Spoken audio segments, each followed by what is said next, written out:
नमस्कार, आप सभी का अरुणाचल मिरर में स्वागत है। मैं इस वक्त वेंकट हॉल ईटानगर में मौजूद हूँ। यहाँ पर जो है C20 का कॉन्फ्रेंस हो रहा है। C20 का कॉन्फ्रेंस जो है ये इसमें जो है हमारे राज्य के जितने भी सिविल सोसाइटी बॉडीज है वो सब शामिल है।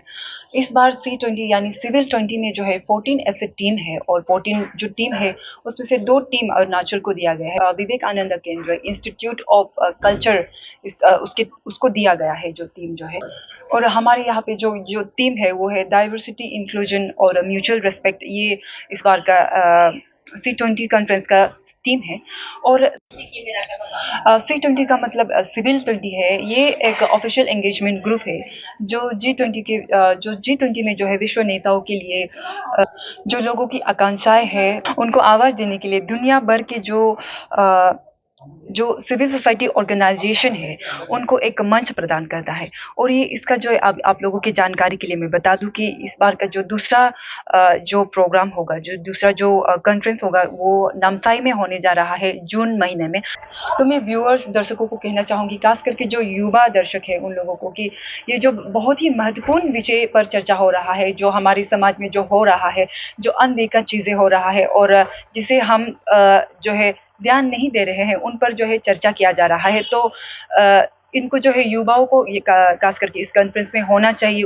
इस C20 कॉन्फ्रेंस में जो क्या-क्या विषय पर, किन-किन विषयों पर चर्चा हो रहा है, चलिए देखते हैं। इनॉग्रेशन हमारा deputy chief minister, honourable deputy chief minister Chowna Mein ji ने किया है और उन्होंने बहुत अपना विचार रखा है। और ख़ास करके जो फर्स्ट टेक्निकल सेशन उसमें जितना भी डिस्कशन हुए हैं, ये एक मेरा लिए भी एक बहुत आई ओपनिंग का बात है।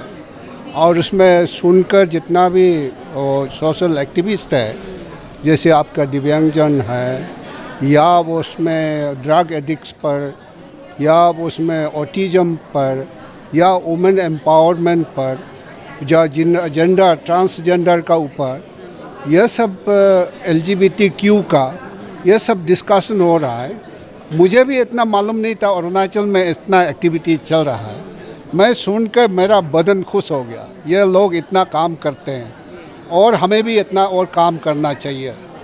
तो अच्छा लगा, ये एक मेरा लिए एक ये डिस्कवरी हुआ। मतलब आज का जो कॉन्फ्रेंस था सर, वो नया चीज़ें देखने को, सीखने को मिला है। हाँ, बहुत सा नया चीज़ अपना लिए भी है।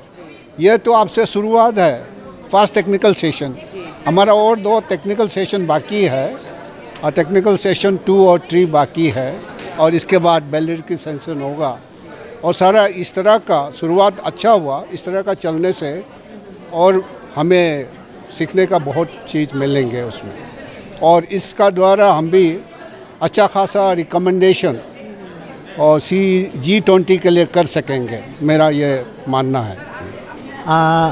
Yes, I'm happy that today this is C20 consultative conference. C20 means civil 20.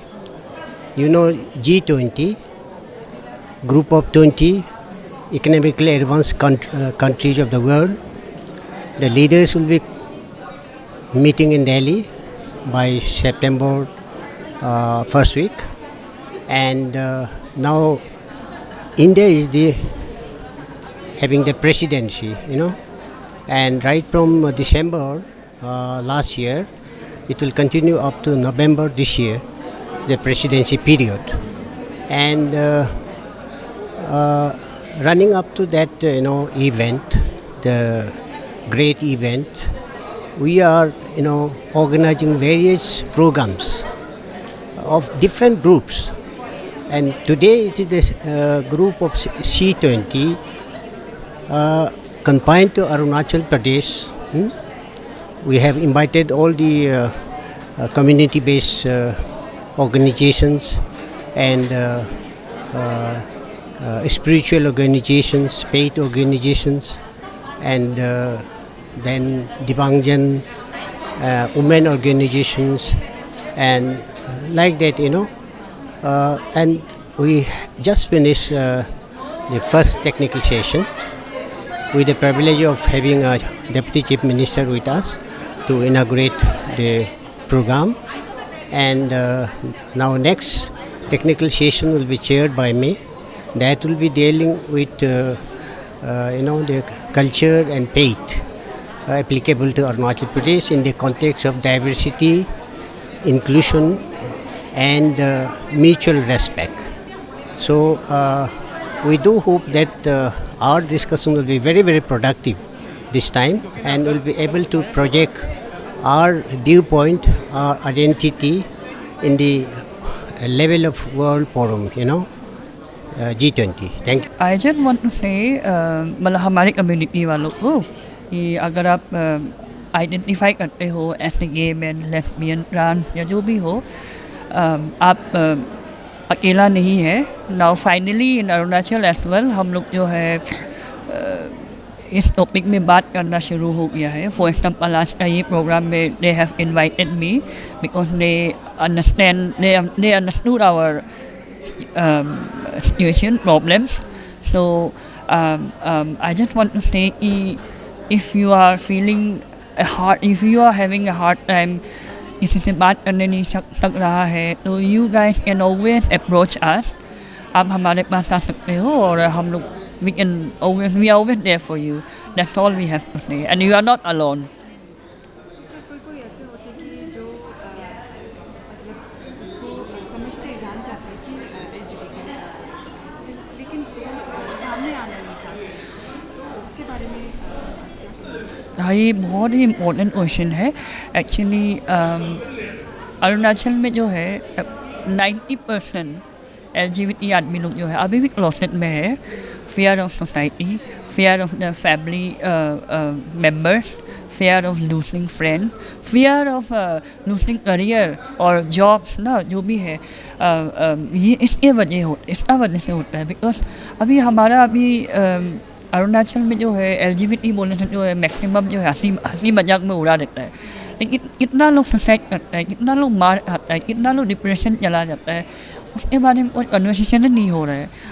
2023 हो गया जैसे मैंने कहा था वहाँ पे ना, तो अभी कन्वर्सेशन शुरू कर देना है. थोड़ा ब्रॉड माइंडेड होना पड़ेगा हम लोग को ना, तभी हम लोग जो है आदमी हो, औरत हो या फिर नॉन बाइनरी LGBT मेम्बर्स हो,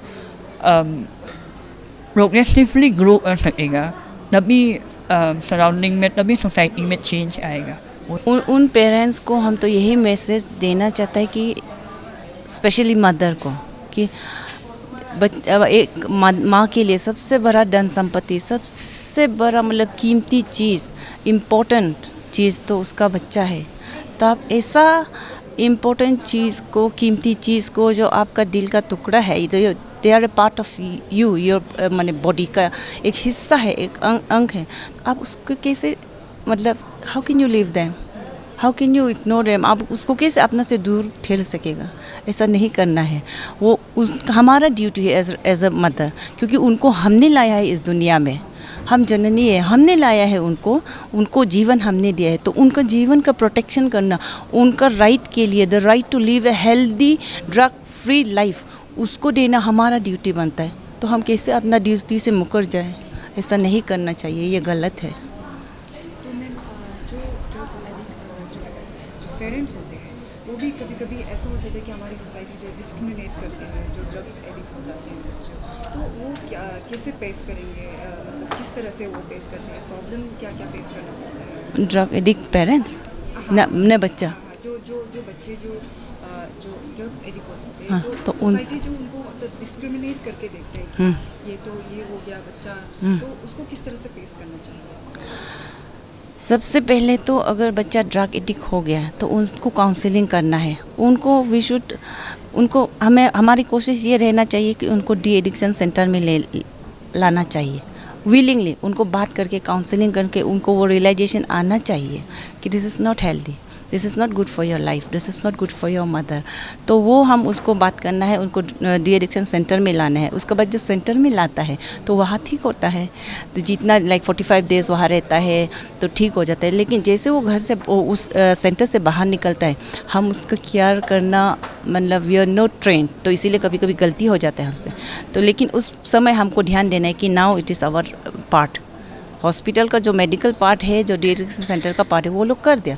अभी हमारा माँ का पार्ट हमको निभाना है, अभी मेरे पापा का पार्ट हमको निभाना है, बड़ा भैया का पार्ट को निभाना है। We should not leave them alone, हम उसको हमेशा बिजी रखना है।